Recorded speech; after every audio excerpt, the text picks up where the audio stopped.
नमस्कार, मॅक्स महाराष्ट्रामध्ये तुमचं सर्वांचं स्वागत. मी संतोष सोनवणे. आपल्यावर राष्ट्रवादीचे ज्येष्ठ नेते एकनाथ खडसे आहेत आणि आता त्यांनी एक सांगितलं की भाजपमध्ये येत्या 15 दिवसात माझा प्रवेश होणार आहे.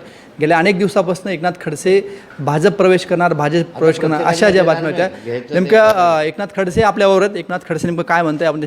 भाऊ, आपण आत्ताच दिल्लीहून आलात, नेमकं काय आपण भेट झाली, नेमकं काय प्रतिक्रिया आपली? नाही, मी भारतीय जनता पार्टीमध्ये प्रवेश करण्याच्यापेक्षा घर वापसी करण्याचा निर्णय घेतलेला आहे आणि हा निर्णय विचारपूर्वक मी घेतलेला आहे. आणि येत्या काही दिवसामध्ये दिल्लीमध्ये माझा हा प्रवेशाचा कार्यक्रम होणार आहे. हो, सर्वात महत्त्वाचं आहे की आपण स्वगृही परत येत आहे असं म्हणताय. नेमकं राष्ट्रवादीमध्ये गेल्यानंतर काय आपल्या भावना होत्या? राष्ट्रवादी काँग्रेसमध्ये असताना आपण भाजपवर पण खूप सडकून टीका केली होती. आता त्या ज्या टीका केल्या होत्या त्यावर आपली काय प्रतिक्रिया? मी भारतीय जनता पार्टीवर कधीही आजपर्यंत टीका केल्याचं मला आठवत नाही. मी धोरणांवर टीका केली असेल, महागाईवर टीका केली असेल, भावावर कापसाच्या वगैरे टीका केली असेल, पण भारतीय जनता पार्टी म्हणून अशी काही टीका मी केली नाही. आणि त्यामुळे तसा विषय नव्हताच. दुसरं असं आहे या संदर्भामध्ये की मी राष्ट्रवादी काँग्रेसमध्ये असताना त्या पक्षाबरोबर मी प्रामाणिकपणे काम केलेलं आहे. माझ्या काही अडचणी आहेत, ज्या अडचणी मी माननीय जयंत पाटील प्रदेशाध्यक्ष यांच्या कानावर घातलेल्या आहे आणि त्या अडचणीबद्दल मी त्यांना सांगितलं होतं. किंवा काही कौटुंबिक अडचणी असू शकतात, काही राजकीय अडचणी असू. या अडचणीमधनं बाहेर जाण्यासाठी मला असं वाटतं की मी स्वगृही गेलं पाहिजे. हो, आपण एक सगळ्यात महत्त्वाचा प्रश्न आहे की आपल्याला माहिती आहे की आपले जे दिल्लीपर्यंत चांगले संबंध आहेत. राजनाथ सिंग असतील, विनोदजी तावडे असतील, जे.पी. नड्डाजी असतील, काय बोलणं झालं, काय अटी शर्तीवर आपलं प्रवेश आहे? कारण आपण ऑलरेडी आता आमदार आहात राष्ट्रवादी काँग्रेसचे. राजीनामा देऊन कसं जाणार? काही बोलणं झालं आपलं? कोणतीही अट किंवा शर्त ठेवून मी भाजपमध्ये आलेलो नाही किंवा मला तशा शर्त ठेवण्याची आवश्यकतासुद्धा भासली नाही. हो, आता लोकसभेची निवडणूक आहे, रक्षा खडसेंना उमेदवारी दिलेली आहे. आपण प्रचार करणार, नेमकं काय कसं आता? अरे, भाजपमध्ये आल्यानंतर स्वाभाविक तर पक्ष लोकसभेसाठी प्रचार करणार ना.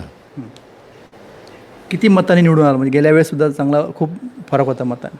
चांगल्या मताधिक्याने निवडून येतील असं मला माहिती आहे. मला वाटतं की चांगल्या मताधिक्याने निवडून येतील, कारण अजूनपर्यंत समोर काही उमेदवारच ठरलेला नाही आहे. आणि मागच्या 2 कालखंडामध्ये रक्षाताई 3.5 लाखाच्याही वर मताधिक्याने निवडून आलेलं आहे. त्यामुळे चांगलं मताधिक्य घेऊन निवडून येतील असं मला वाटतं. गिरीश महाजन बोलले होते की 5 लाख मतांनी आम्ही निवडून आणू रक्षा खडसेंना किंवा जळगावचं लोकसभा. आपण त्यावर ठामात, आपण त्याच लाईनने जाणार? मला आनंद आहे. सर्वांनी प्रयत्न करावा 5 लाखाच्या वर मताधिक्यानं आणखी निवडून आणण्यासाठी. अजून एक दुसरा प्रश्न की रोहिणी खडसेंनी काल ट्विट केले की एकनाथ खडसे भाजपमध्ये जरी गेले तरी मी मात्र तुतारीच हातात घेणार आहेत. आपण याकडे कसं बघता? हे बघा, रोहिणी खडसे माझी मुलगी असली तरी तिला स्वतंत्र विचार आहे आणि त्यामुळे तिने तिचा निर्णय घेण्यास ते सक्षम आहे.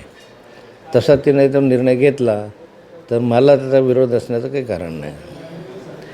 हो, गेल्या वेळेस रक्षा खडसे भाजपमध्ये होते, आपण राष्ट्रवादीमध्ये होते. आता आपण भाजपमध्ये, तर रोहिणी खडसे ह्या राष्ट्रवादीवर राहणार. ह्यावेळेस म्हणजे आपली पिता म्हणून थोडीशी आपल्याला वेगळं वाटतं आहे असं?